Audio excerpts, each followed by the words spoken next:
Terima kasih atas kesempatan yang telah diberikan. Saya Angel Lulung Manika dengan NIM 20061102228 dari kelas 4 B4 Manajemen dengan dosen pengampu Dr. Imelda Welin Juliana Ogi SEMM. Kali ini saya akan membahas tentang materi Manajemen Operasi Internasional Sumber Daya Manusia dan Hubungan Tenaga Kerja. Sifat dasar manajemen operasi internasional. Konteks strategis dari manajemen operasional. Manajemen operasi adalah serangkaian kegiatan yang digunakan perusahaan untuk mengubah berbagai macam input, bahan baku, tenaga kerja, modal, dan lain-lain menjadi produk dan jasa akhir. Manajemen operasi internasional menunjukkan pada aktivitas yang berhubungan dengan proses transformasi dalam perusahaan internasional. Manajemen operasi sangat berkaitan dengan kualitas, produktivitas, dan teknologi informasi. Peran utama manajemen operasi adalah menciptakan potensi untuk meraih nilai yang maksimal bagi perusahaan. Kompleksitas manajemen operasi internasional. Yang pertama, sumber daya. Manajer harus memutuskan lokasi dan cara untuk mendapatkan sumber daya yang dibutuhkan perusahaan untuk menghasilkan produk. Yang kedua, lokasi. Manajer harus memutuskan lokasi untuk membangun fasilitas administratif, kantor penjualan, dan pabrik, cara perencangannya, dan sebagainya. Yang ketiga, logistik. Manajer harus memutuskan alat transportasi dan metode pengendalian persediaan. Keputusan lokasi. Yang pertama, isu yang berkaitan dengan negara. Keputusan di mana perusahaan harus mendapatkan fasilitas internasional meliputi ketersediaan sumber daya dan biaya, infrastruktur dan efek negara asal produk. Yang kedua, isu yang berkaitan dengan produk. Karakteristik yang berkaitan dengan produk diantaranya adalah rasio nilai terhadap berat produk dan teknologi produksi yang diperlukan. Yang ketiga, isu yang berkaitan dengan kebijakan pemerintah.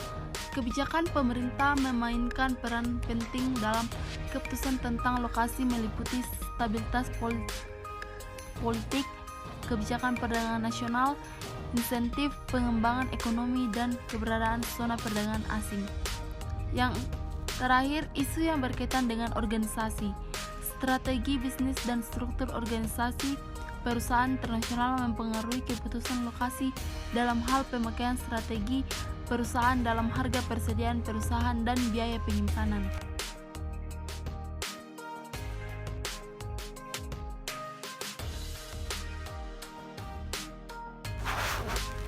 Mengelola produktivitas dalam bisnis internasional.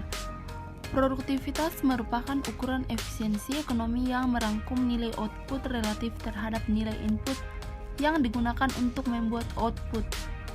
Produktivitas merupakan ukuran efisiensi ekonomi yang merangkum nilai output relatif terhadap nilai input yang digunakan untuk membuat output.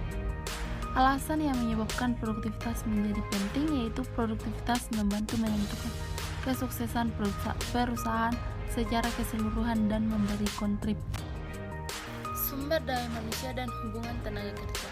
Manajemen sumber daya manusia adalah ilmu dan seni mengatur hubungan dan peran tenaga kerja secara efisien dan efektif sehingga tercapai tujuan bersama perusahaan, karyawan, dan masyarakat.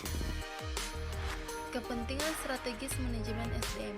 Peran strategis SDM dalam organisasi bisnis dapat dielaborasi dari segi teori sumber daya, di mana fungsi perusahaan adalah menggerakkan seluruh sumber daya atau kemampuan internal untuk menghadapi kepentingan pasar sebagai faktor eksternal utama. Sumber daya sebagaimana disebutkan di atas adalah SDM strategis yang memberikan nilai tambah sebagai tolok ukur keberhasilan bisnis. Manajemen SDM memiliki peran, fungsi, tugas, dan tanggung jawab. Yang pertama, melakukan persiapan dan seleksi tenaga kerja. A. Persiapan. Dalam proses persiapan dilakukan perencanaan kebutuhan akan sumber daya manusia dengan menentukan berbagai pekerjaan yang mungkin timbul. Yang dapat dilakukan adalah dengan melakukan perkiraan akan pekerjaan yang lowong jumlahnya, waktu, dan lain sebagainya. Rekrutmen tenaga kerja. Rekrutmen adalah suatu proses untuk mencari calon atau kandidat pegawai, karyawan, buruh, manajer, atau tenaga kerja baru untuk memenuhi kebutuhan SDM organisasi atau perusahaan. C. Seleksi tenaga kerja. Seleksi tenaga kerja adalah suatu proses menemukan tenaga kerja yang tepat dari sekian banyak kandidat atau calon yang ada. Yang kedua, pengembangan evaluasi karyawan. Pelatihan ini bertujuan untuk memperbaiki penguasaan berbagai keterampilan dan teknik pelaksanaan kerja tertentu, terinci dan rutin. Dan pengembangan bertujuan untuk memperbaiki dan meningkatkan pengetahuan, kemampuan, sikap dan kepribadian. Dan yang ketiga, mempertahankan angkatan kerja yang kreatif. Kegiatan pemeliharaan terhadap SDM yang dilakukan perusahaan melakukan sasaran utama, yaitu tetap bertahannya SDM dalam melaksanakan tugas yang dibebankan kepadanya. SDM akan terdorong tetapi tetap bekerja memberikan tenaganya, kemampuannya, pikirannya, dan waktunya bagi perusahaan. Perencanaan sumber daya manusia. Perencanaan sumber daya manusia atau perencanaan tenaga kerja didefinisikan sebagai proses menentukan kebutuhan tenaga kerja dan berarti mempertemukan kebutuhan tersebut agar pelaksanaannya berinteraksi dengan rencana organisasi. Adapun proses perencanaan sumber daya manusia. Yang pertama, penyusunan staf dalam organisasi, yang kedua, rekrutmen sumber daya manusia, dan yang ketiga, menyelesaikan sumber daya manusia. Penyusunan staf dalam organisasi.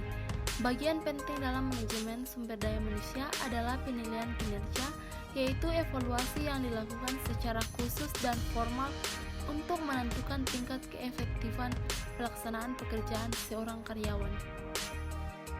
Adapun tujuan evaluasi penilaian, yaitu yang pertama menjadi pembanding dalam menilai secara lebih baik proses rekrutmen dan seleksi.